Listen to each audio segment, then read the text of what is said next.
Hello hey guys, আসসালামু আলাইকুম। কেমন আছেন সবাই? আশা করছি অনেক অনেক ভালো আছেন। বন্ধুরা, আপনাদের সবাইকে আরেকবার আমন্ত্রণ জানাচ্ছি চ্যানেলের ব্র্যান্ড নিউ আরও একটি ভিডিওতে। বন্ধুরা, আজকের ভিডিওতে আমরা কথা বলবো Redmi K50i 5G এই ফোনটি নিয়ে। বন্ধুরা, এই ফোনটি কিন্তু বাংলাদেশ মার্কেটে এই মুহূর্তে অ্যাভেলেবেল পাওয়া যাচ্ছে, তবে সেটা কিন্তু আনঅফিসিয়াল। আর এই ফোনটি কিন্তু বাংলাদেশ মার্কেটে অফিসিয়ালি লঞ্চ হওয়ার কোনো সম্ভাবনাই নেই। সো বন্ধুরা, এই ফোনটি আপনাকে নিতে হলে আনঅফিসিয়ালি নিতে হবে। বন্ধুরা, এই ফোনটি বসুন্ধরা সিটি কমপ্লেক্সের অ্যাক্সেসরিজ ওয়ার্ল্ডে আপনারা পেয়ে যাবেন।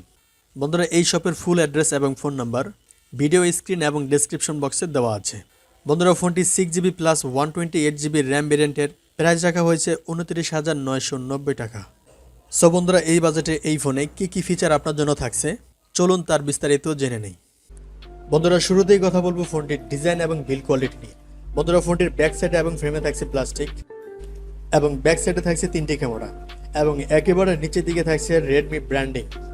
বন্ধুরা, ফোনটিতে আপনারা সব ধরনের পোর্টস অ্যান্ড বাটন পেয়ে যাবেন, তবে দুঃখজনক ব্যাপার হচ্ছে এই ফোনে আপনারা কেবলমাত্র 2টি সিম কার্ড ইউজ করতে পারবেন, কোনো রকম এক্সটার্নাল এইচডি কার্ড ইউজ করা যাবে না।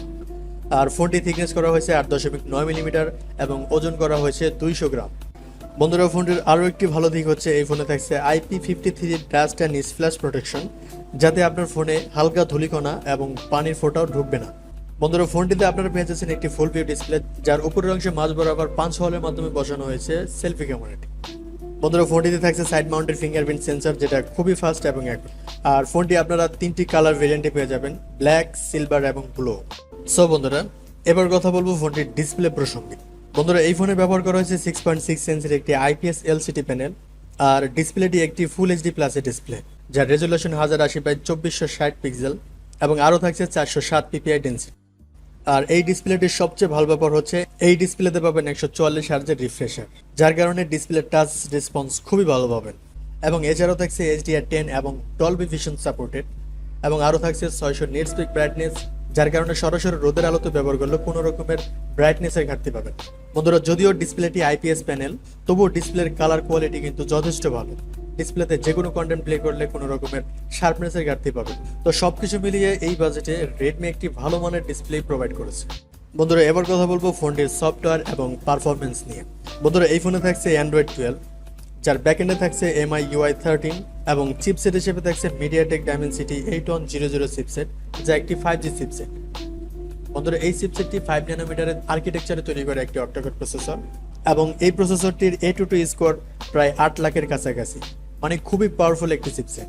বন্ধুরা, ফোনটিতে জিপিইউ হিসেবে থাকছে Mali 610 MC6, যার ফলে সর্বোচ্চ হাই লেভেলের গেমগুলো হাই সেটিংসে খেলতে পারবেন, কোনো রকমের ল্যাগ বা ফ্রেম ড্রপ হবে না, কারণ এটি একটি শক্তিশালী গেমিং ফোন এবং মাল্টিটাস্কিং এবং ভিডিও এডিটিং এর মতো কাজ খুবই ভালোভাবে করতে পারবেন। তবে আমার দেখা এরকম কম বাজেটের ফোনে এটাই সবচেয়ে ভালো মানের একটি চিপসেট। বন্ধুরা, ফোনটির স্টোরেজ ভেরিয়েন্ট পেয়ে যাবেন 2টি, 6GB র্যাম এবং 128GB রোম, আর 8GB র্যাম এবং 128GB রোম। সো বন্ধুরা, এবার কথা বলবো ফোনটির ক্যামেরা সেকশন নিয়ে। বন্ধুরা, এই ফোনের ব্যাক সাইডে রয়েছে 3টি ক্যামেরা, যার মেন সেন্সর হিসেবে থাকছে 64 মেগাপিক্সেলের একটি ওয়াইড সেন্সর, এবং সেকেন্ডে থাকছে 8 মেগাপিক্সেলের একটি আলট্রা ওয়াইড সেন্সর, এবং সর্বশেষে থাকছে 2 মেগাপিক্সেলের একটি ম্যাক্রো সেন্সর। ব্যাক ক্যামেরার ফিচার হিসেবে থাকছে LED ফ্ল্যাশ, HDR এবং প্যানোরামা। আর ব্যাক ক্যামেরা দিয়ে আপনারা সর্বোচ্চ 4K তে 30 FPS পর্যন্ত শ্যুট করতে পারবেন। বন্ধুরা, ফোনটির সেলফি ক্যামেরা হিসেবে থাকছে শুধুমাত্র 16 মেগাপিক্সেলের একটি ওয়াইড সেন্সর। বন্ধুরা, ফোনটিতে আরও থাকছে ওয়াইফাই, ব্লুটুথ, GPS এবং NFC-র মতো সব ধরনের ফিচার, এবং USB-তে থাকছে USB Type-C 2.0। বন্ধুরা, এবার কথা বলবো ফোনটির ব্যাটারি সেকশন নিয়ে। বন্ধুরা, এই ফোনটিতে ব্যবহার করা হয়েছে 5080 mAh এর একটি মোটামুটি বড়সড় ব্যাটারি, এবং চার্জার হিসেবে থাকছে 67 ওয়াটের একটি চার্জার। বন্ধুরা, যেহেতু ফোনটিতে একটি পাওয়ার এফিসিয়েন্ট চিপসেট রয়েছে, সেহেতু এই ফোনে 5000 mAh এর ব্যাটারিতে আপনারা সারাদিনের ব্যাকআপ অনায়াসেই পেয়ে যাবেন।